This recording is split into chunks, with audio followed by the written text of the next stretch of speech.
to be here. Vincent with WellnessWorks, and we've been doing our thing for over 17 years. And by chance, it seemed that we have worked with a lot of clients who were recovering drug addicts or recovering alcoholics. Like we do with all of our clients, we do a lot of research to be able to help each client as best we can. And we've come to find a few things out. You know, today we're gonna talk about the relationship between addiction prevention and the support that wellness is to help as one of the tools that is usable. The first thing that I learned was that alcoholism and drug abuse is but a symptom. There's other stuff going on in the person. It can all come down into, you know, biology and chemistry and physiology, and I'll get into a little bit of that later. But I first wanted to read the bottom of the last page of Julian Hart's paper, which we all saw during the fall. He says, "I would like to see groups run in the schools that focus on wellness and decision making. Wellness programs can reintroduce an adolescent to his/her body as an object greatly neglected and in need of care. Again, obesity will soon be a national health crisis for this generation. Eating disorders are learned behaviors and often fit the criteria for addictions." And he goes on about that.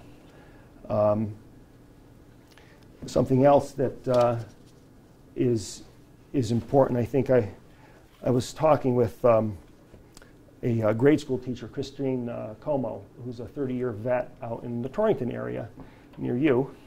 And she said to me that the technology now, because isolation tends to be one of those things that precedes drug addiction, alcohol abuse, that the technology that we're all so fond of now, it's a double-edged sword, and it causes an isolation that precludes the development of the ability to solve playground problems. I thought that was rather poignant. So another piece about this loneliness thing is there's a research doctor out at the University of Chicago named John T. Cacioppo, and he wrote a book called Loneliness. And in that book, he distills it down to the physiology of loneliness, the chemistry that happens inside the body, even down to joint health. People end up with sufficient lack of connectivity. They end up with joint problems even.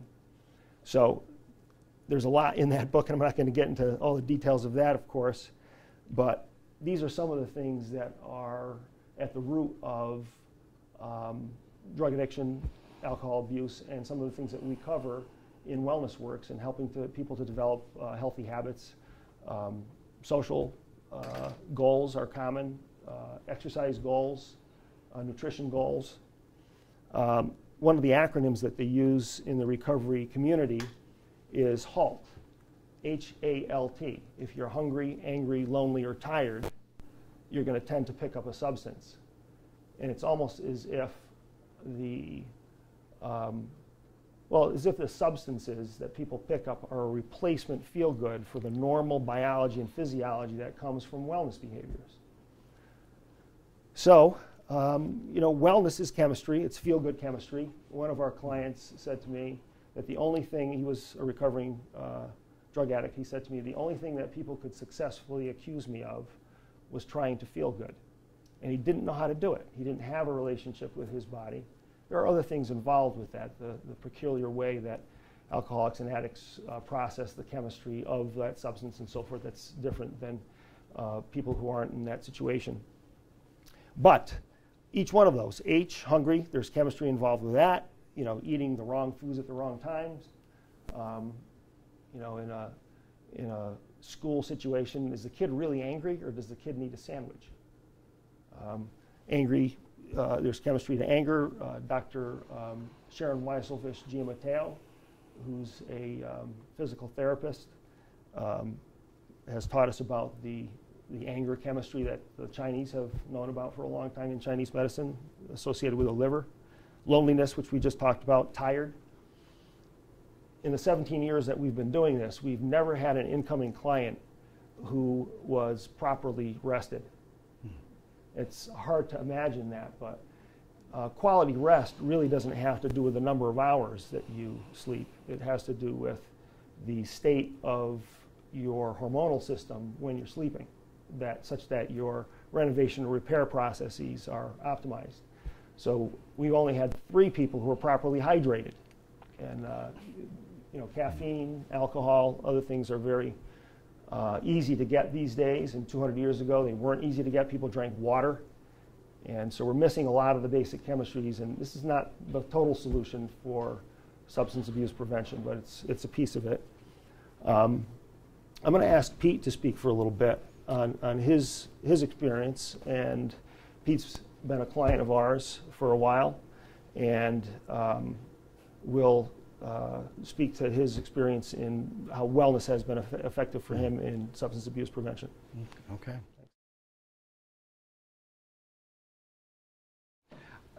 Just a little bit of background information about myself. I grew up here in West Hartford, went to Hall, graduated from Hall, and got into the construction business, where I developed a camaraderie with a lot of other guys and drank a little bit and ended up drinking a little bit too much at one point.